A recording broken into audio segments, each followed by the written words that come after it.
서울에 있는 어떤 대학교에 특강 요청을 와서 강연을 한 적이 있습니다. 어떤 여학생분이 손을 들고 말씀을 하시는데, 근데 제 강연을 아무리 들어도 자기가 졸업을 하고 예술 활동을 하려는 하는 입장에서 보면 아무런 고용 안전망이 없는 것 같다. 자기는 어떻게 해야 되는 것이냐라고 저한테 물어보시더라고요. 근데 그때 사실은 제가 답변해 드릴 만한 적당한 말이 사실은 없었습니다. 왜냐하면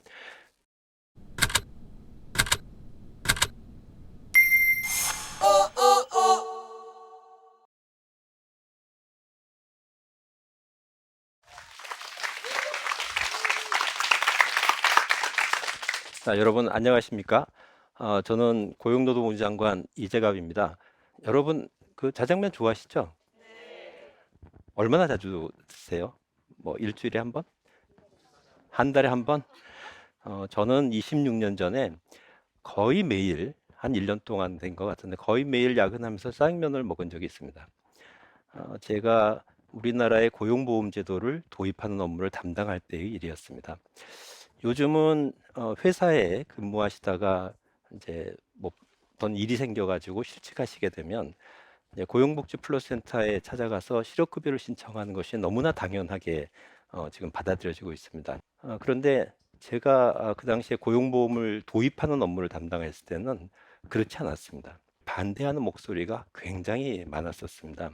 심지어 이런 이야기도 있었습니다. 프랑스 니스 해변에 가면 주말이 아닌 평일에도 사람들이 굉장히 많습니다. 실업급여를 받아서 거기서 놀고 있다. 그러니까 우리나라에서 실업 고용보험을 도입해서 실업급여를 지급하면 일하려는 사람이 없어질 것이다. 뭐 이런 얘기까지 하면서 반대가 사실은 있었습니다. 그러다 보니까 저도 이제 거의 뭐 매일 야근을 하게 되고 그 당시에는 시간도 없고 뭐 주머니도 얇고 그러니까 전화로 짜장면을 배달 주문해서 매일 이렇게 짜장면을 먹으면서 일을 했던 그런 경험이 있습니다.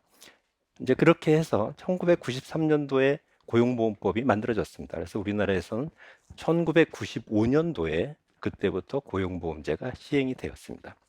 그럼 왜 우리나라에서는 그 당시에 고용보험제를 도입을 하게 됐을까요? 우리나라는 경제 개발을 1970년대부터 경제 개발을 쭉 해왔습니다. 처음에는 이제 아무것도 없는 시절이었으니까 아주 그 인건비가 싼 노동집약 산업도 시작을 했죠. 그러다가 경제 개발이 되게 되면 이제 이런 임금도 올라가니까 이런 노동집약 산업은 더 이상 경쟁력이 없게 됩니다. 그렇게 되면 좀 더 고부가가치 산업으로 옮겨가야 되죠. 그렇게 되면 산업구조 조정이라는 게 이루어지게 되고 그러면 이제 기업들이 폐업을 하게 됩니다. 그러면 거기서 일하시는 노동자분들은 실직을 하게 되죠. 그러면 이 실직한 노동자분들을 보호해야 되지 않습니까? 그래서 실직 기간 동안에 생계도 지원해 드려야 되고 새로이 나타나는 산업으로 전직을 지원해 드려야 됩니다. 그래서 이런 목적 때문에 이제 그 당시에 고용보험제가 도입이 된 것입니다. 1997년이 되니까 아무도 예상하지 못했던 외환위기가 발생합니다. 이 외환위기 때 대규모 구조조정이 일어나게 되죠. 그래서 대량 실업 사태가 생깁니다. 이 대량 실업 사태가 생기니까 실직하시는 분들을 도와드려야 되지 않습니까? 그래서 그때 고용보험제가 급격하게 확대가 됩니다. 그래서 이 외환위기를 거치면서 고용보험제는 우리나라의 실업에 대한 사회 안전망으로서 이제 자리를 잡게 되죠. 다시 한번 2009년도가 되면 세계 경제 위기가 또 닥칩니다. 10년 후에 다시 한번 경제 위기가 닥쳤는데 이때는 고용보험제가 어떤 역할을 했냐 하면 노사 합의를 통해서 일자리 나누기를 하는 기업에 대한 지원을 해드렸습니다. 그렇게 하니까 실직 사태가 안 일어나고 이제 일자리를 유지하면서 그 세계 금융위기를 견딜 수가 있게 된 것이죠. 이렇게 해서 이제 고용보험이 쭉 이제 확정이 되면서 우리 사회에서 자리를 잡아갔는데 서울에 있는 어떤 대학교에 특강 요청을 와서 강연을 한 적이 있습니다. 마지막 좀 해가지고 어떤 여학생분이 손을 들고 말씀을 하시는데 예술을 전공하는 학생이었습니다. 근데 제 강연을 아무리 들어도 자기가 졸업을 하고 예술 활동을 하려는 하는 입장에서 보면 아무런 고용 안전망이 없는 것 같다. 자기는 어떻게 해야 되는 것이냐라고 저한테 물어보시더라고요. 근데 그때 사실은 제가 답변해 드릴 만한 적당한 말이 사실은 없었습니다. 왜냐하면 고용보험제는 우리나라에 그때까지만 해도 임금 근로자를 대상으로 하는 제도였습니다. 그런데 이제 예술인 분들은 평소에 굉장히 소득이 불안정한 그런 상황에 놓이게 됩니다. 그런데 이제 이분들이 임금 근로자가 아니다 보니까 고용보험의 보호를 받을 수 있는 상황이 아니게 되는 것이죠. 그런데 이제 그 이후로 또 한 8년이 지났습니다. 지금이 2020년이지 않습니까? 그 이후 많은 변화가 있었습니다. 특히 이번 코로나19가 되면서 사회 변화가 급격하게 일어나는 것 같습니다. 마이크로소프트사의 CEO인 사티아 나델라라는 분이 이제 이런 말씀을 하셨는데, 코로나19의 영향으로 2년치에 해당하는 디지털 전환이 2달 만에 일어났다는 말씀을 하셨습니다. 코로나19 때문에 사회적 거리두기를 하지 않습니까? 그러니까 언택트 활동을 해야 되는데, 그럼 언택트 활동을 해야 되는 상황에서 그것을 뒷받침해 주는 게 전부 디지털인 것이죠. 우리나라 과거에도 재택근무를 있었죠. 그런데 우리나라 기업에서는 재택근무를 별로 우리나라 기업 환경에 맞지 않는다라고 그렇게 활용하지 않았습니다. 저만 해도 회의를 할 때 같이 자리에 앉아서 얼굴을 보고 얘기를 해야지 서로 감정을 느끼면서 공유를 한다. 그러니까 절대 화면으로 이 얘기를 하면 그 감정이 전달되지 않는다. 뭐 이제 이런 생각을 하게 되는 거죠. 그래서 재택근무가 별로 활용되지 않았는데, 제가 지난달에 어떤 오피스 소프트웨어 사업장을 방문했었습니다. 먼저 눈에 띄는 게 하나 있었는데, 이게 일반 사업장의 사무실하고는 전혀 다른 겁니다. 되게 부서 단위로 책상들을 이렇게 모아놓고 독립된 공간을 가지고 있습니다. 그래서 그 공간을 공유한 사람들끼리 같이 이야기를 할 수 있게 그렇게 만드는 거죠. 그 회사는 큰 사무 공간 안에 책상들을 그냥 쭉쭉 이렇게 구내식당처럼 길게 이렇게 열지어 놓고 모니터만 있는 겁니다.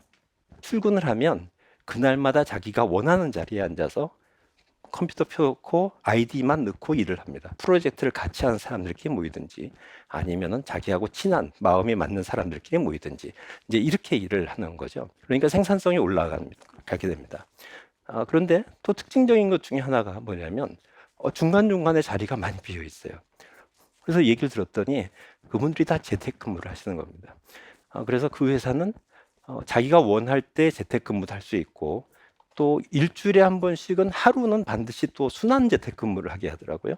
그래서 재택근무를 하는 그런 회사입니다. 그래서 이런 식으로 시간과 장소의 제약을 받지 않는 그런 근무 환경이 우리나라에서 점점 이렇게 확산이 되고 있는 게 지금이 현실입니다.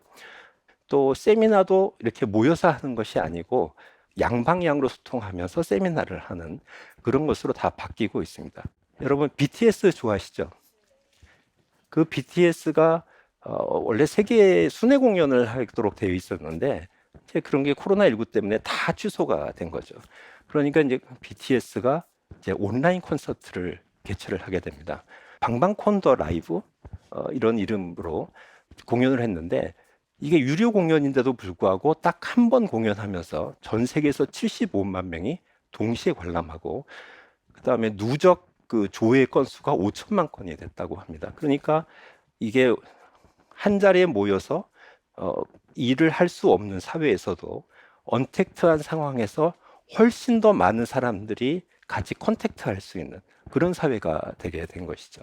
그래서 이것을 디지털 컨택트라고 그렇게 칭하고, 디지털 혁신 기술과 이 비대면이라는 위기가 결합이 되면서 그동안에는 불가능하다고 생각됐던 것들이 지금은 가능한 사회로 많이 바뀌게 됩니다. 그런데 이렇게 디지털 혁신이 이루어지면서 경제 활동 측면에서 보면 또 새로운 활동들이 늘어나게 됩니다. 플랫폼 경제라는 거 들어보셨죠? 인터넷 쇼핑을 할 때 인터넷 쇼핑 홈페이지가 있잖아요. 그게 플랫폼입니다. 이게 디지털 플랫폼이고, 이 디지털 플랫폼을 이용해서 이제 거래가 이루어지는 것을 경제 활동이라고 합니다. 이 디지털 경제는 현재는 인터넷 홈쇼핑뿐이 아니고 과외, 레슨, 인테리어, 뭐 배관, 가사 서비스 같은 전문가를 매칭해주는 플랫폼으로도 발전하고, 또 자동차를 정비하려고 할 때 정비 견적을 가장 싸게 내주는 그런 정비소를 찾아주는, 그런 정비소를 연결해주는 자동차 정비 서비스 플랫폼도 하고, 그래서 플랫폼 경제는 아주 급속하게 지금 늘어나고 있습니다. 근데 노동자 입장에서 보면 이 디지털 플랫폼을 이용해서 노동력을 거래하는 그런 노동자들이 이제 늘어나고 있습니다. 그래서 요 노동자들을 플랫폼 노동자라고 얘기를 합니다. 제가 아까 말씀드린 고용보험을 도입할 때 짜장면을 제가 전화 주문했다고 그러지 않습니까? 그 당시에는 전화로 주문하면 그 식당에 고용되어 있는 배달 종사 하시는 노동자분이 오토바이를 타고 와서 배달을 해주었습니다. 지금은 그렇게 안 하죠. 지금은 대부분이 음식 배달하시는 분들은 음식 배달 플랫폼에다가 자기가 등록을 합니다.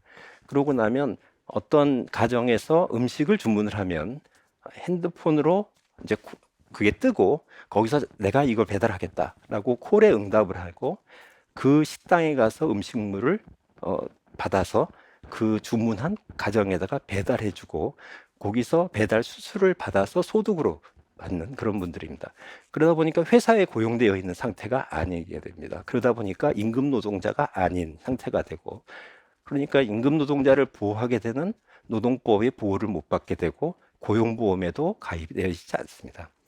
근데 이분들은 대부분 대면 서비스를 제공합니다.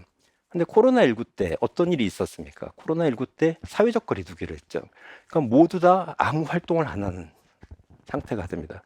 그러니까 대면 서비스를 제공하시는 분들이 일감이 급격하게 없어졌고, 그러니까 소득이 급격하게 감소를 하게 됩니다. 그런데 이분들에 대한 사회적 보호 시스템은 없는 그런 상태가 되었습니다. 그래서 저희도 이분들을 어떻게 최소한의 사회적 보호를 제공할 수 있을까에 대한 고민을 하게 됐고, 그 고민이 지금 해답을 전국민 고용보험에서 찾고 있는 겁니다. 여러 가지 변화가 일어나면서 임금 근로자도 아니고 전통적인 자영업자도 아닌 중간에 있는 이런 회색지대에 계시는 분들이 굉장히 많이 늘어나게 된 겁니다. 그러면은 이분들을 보호를 해야 될 필요성이 생기기 때문에 고용보험이 적용 범위도 점점 이분들을 향해서 좀 단계적으로 늘려가자. 이것이 전국민 고용보험의 이제 기본 구상입니다. 그러니까 사회보험을 조금 더 보편화하자는 그런 의미가 되겠습니다. 근데 이 전국민 고용보험의 이제 첫 번째 단초를 바로 예술인에서 사실은 찾았습니다. 지난 20대 국회에서 마지막 임시국회에서 예술인 분들에 대한 고용보험을 적용하는 법안이 통과가 되었습니다. 그래서 그 법안이 금년 12월부터 시행이 되게 되는데요. 국회에서 이 법안이 통과된 후에 제가 예술인 분들하고 한 간담회를 가졌습니다. 아까 그 예술인 졸업반 학생들한테는 제가 답변을 그 당시에는 제대로 못했는데 이번 간담회 때는 확실하게 답변을 드렸습니다. 앞으로 12월부터는 예술인의 경우에는 고용보험이 이렇게 적용됩니다. 예술인복지법에 따르면 문화예술 활동을 하려고 하면 이제 계약서를 쓰게 되는데 거기에 문화예술 용역계약이라는 표준화된 계약서를 쓰게 되고 이 표준화된 계약서에 그 계약 단가, 그 보수하고 그다음에 계약 기간이 거기 명시가 되기 때문에 그곳을 토대로 해서 고용보험이 그 기간 동안에 적용되고 거기서 그 보험료를 납부하게 됩니다. 그러면은 일정 기간 보험료를 납부하시다가 그 계약이 더 안 들어와서 소득이 없는 기간이 생기게 되지 않습니까? 그러면 실업급여의 수급 자격이 발생하게 되는 것입니다. 그래서 이제 이런 형태로 고용보험이 적용되게 되고 저희 정부에서는 이런 식으로 특수근로 형태 종사자, 플랫폼 종사자, 프리랜서 등 일하시는 모든 분들이 고용보험을 보호받을 수 있도록 단계적으로 가입 대상을 확대해 나갈 그런 계획이 있습니다. 이 변화의 시기는 되게 위기의 시기이자 동시에 기회의 문이 열리는 시기라고 생각합니다. 이 기회의 문이 보다 더 많은 분들이 소외되지 않도록 하는 것이 저희 임무라고 생각을 하고 있습니다.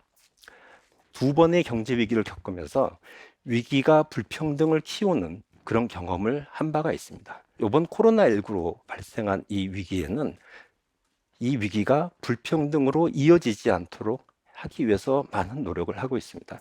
그래서 일하는 모든 국민들이 사회적 위험으로부터 최소한의 보호를 받을 수 있는 나라도 더 이상 불가능하지 않을 거라고 믿고 있습니다. 그래서 위기를 함께 살아가는 기회로 만드는 일 반드시 이뤄내겠습니다. 감사합니다.